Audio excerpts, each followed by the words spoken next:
ఎందుకు అన్ని సార్లు పోస్ట్పోన్ అయింది రిలీజ్ డేట్? ఫస్ట్ టైం అయితే it's clearly it is purely Pushpa wave అది. ఎందుకంటే మేము పుష్ప 3వ తారీఖు 5వ తారీఖు రిలీజ్, కానీ కొంచెం ముందు నుంచి ఆ బజ్ రావడము and it went like a block buster hit in the country.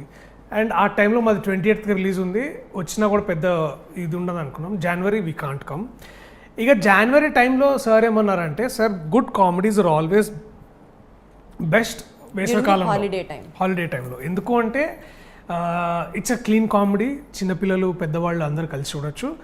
So February March ఎలాగో అందరికి హెవీగా ఎగ్జామ్స్ ఉంటాయి అవి ఉంటాయి అని అనుకున్న తర్వాత, అండ్ మార్చ్లో కూడా ఒక ఉండింది, కానీ దెన్ మార్చ్లో కోర్ట్ వస్తుంది ఎమ్మటెమ్మటే మళ్ళీ బాగోదని, అండ్ దెన్ ఏప్రిల్ అట్లా.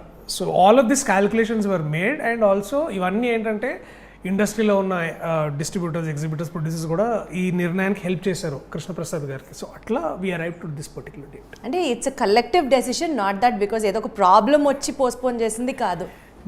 Frankly speaking we were ready.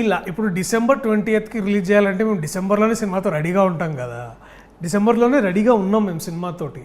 And ఆ తర్వాత మేము అసలు డబ్బింగ్ కూడా చేయలేదు, మేము were all that ready. We were just taking right time for the right amount of theatres. And మాలాంటి సినిమాలకి release date is very important. గుంపులో రావడం కంటే కూడా ఓన్లీ 1 or 2 సినిమాస్ మధ్యలో వస్తే ఏంటంటే we have a even play ground for all of us.